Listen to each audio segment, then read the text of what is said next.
आप सभी भैया बहनों को मेरा जोहार। आज मैं आप लोगों को जैन धर्म और उनसे जुड़ी हुई बातें बताना चाहूंगी। जैन धर्म को कुरुचक, यापनीय, श्वेतपट, निग्रंथ आदि नामों से भी जानते हैं। जैन शब्द संस्कृत भाषा के जन से बना है, जिसका अर्थ होता है विजेता। जैन धर्म में कुल 24 तीर्थंकर हुए हैं, जिनमें प्रथम थे ऋषभदेव। ऋषभदेव के बारे में कहा जाता है कि वे एक राजा थे। इन्होंने अपने पुत्र भरत के पक्ष में अपना राज्य त्याग दिया था। पुरानी कथाओं में ये भी कहा गया है कि भारतवर्ष का नाम उसी भरत के नाम पर रखा गया, जो ऋषभदेव के पुत्र थे। जैन धर्म के प्रथम के 22 तीर्थंकर जो हैं, उनकी ऐतिहासिकता संदिग्ध है। 23वें तीर्थंकर थे पार्श्वनाथ और 24वीं तथा अंतिम तीर्थंकर थे महावीर स्वामी।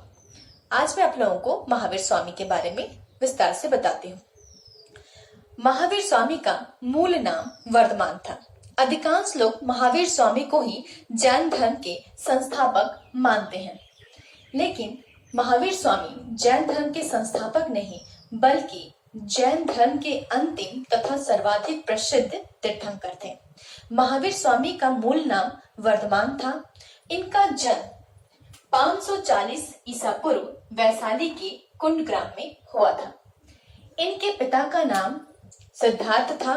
जैन अनुश्रुतियों में इनके पिता का नाम श्रेयांस तथा यशांस भी मिलता है। जैन अनुश्रुतियों में इनकी माता का नाम त्रिशला, प्रियकारिणी तथा विदेवता भी मिलता है। इनकी एक पत्नी थी जिनका नाम था यशोदा। यशोदा से इनकी एक संतान जन्म हुई, जिनका नाम अनुज्या या प्रियदर्शना था। महावीर स्वामी ने अपनी पुत्री का विवाह अपनी बहन सुदर्शना के पुत्र जमाली के साथ कर दिया। पिता की मृत्यु के पश्चात उनके बड़े भाई नंदीवर्धन राजा बने।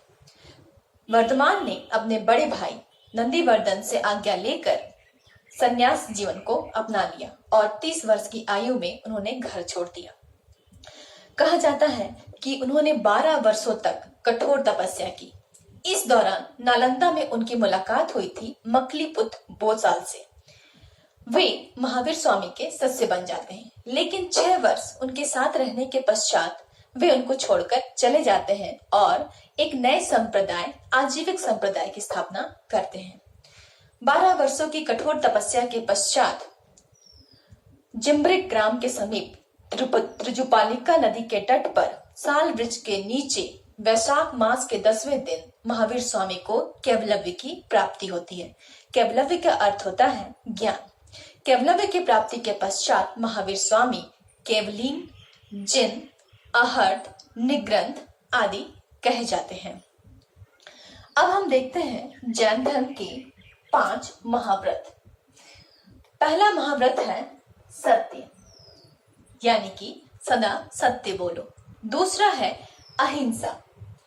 अहिंसा यानी किसी भी प्राणी के प्रति हिंसा का भाव ना रखना। तीसरा है अस्तेय। अस्तेय का मतलब होता है चोरी ना करना। चौथा है अपरिग्रह, यानी संपत्ति का संग्रह ना करना। और 5वां है ब्रह्मचर्य, यानी ब्रह्मचर्य का पालन करना। इन 5 महाव्रतों में से 4 महाव्रत जो हैं वो पार्श्वनाथ तक जुड़ चुके थे। ये 5वां महाव्रत ब्रह्मचर्य को महावीर स्वामी ने जोड़ा।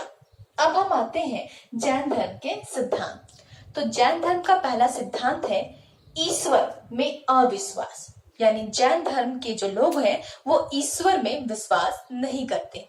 दूसरा हमारा है आत्मा का अस्तित्व, यानी कि आत्मा के अस्तित्व में वो विश्वास करते हैं।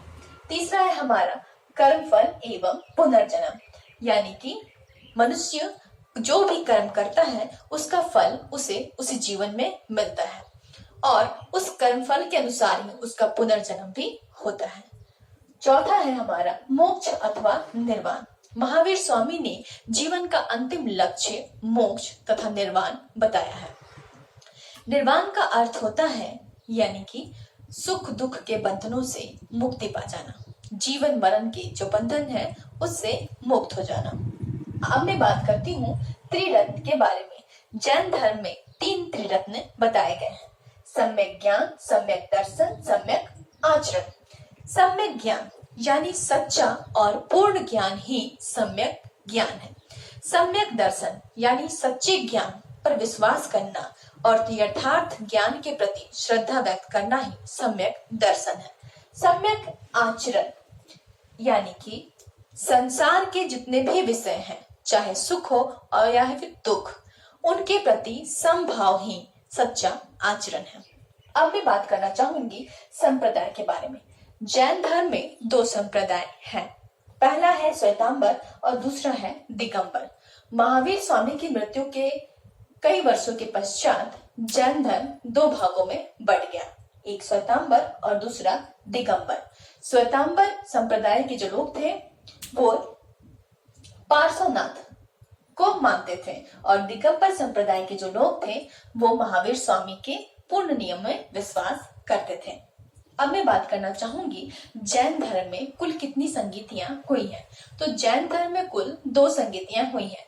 प्रथम संगीति हुई है लगभग 4वीं शताब्दी ईस्वी में, यानी 300 ईसा पूर्व में, जो कि स्थान है इसका पाटलिपुत्र और इसके अध्यक्ष थे स्थूलभद्र। दूसरी संगीति हमारा हुई है 512 ईस्वी में। इसके अध्यक्ष थे देवर्धिगण, या इनका नाम मिलता है एक जगह क्षमा श्रवण, और स्थान था इसका बल्लभी। दोस्तों, आज मैं इस वीडियो को यही समाप्त करती हूँ। फिर से मिलूंगी मैं आप सभी से अपने अगले वीडियो में। धन्यवाद।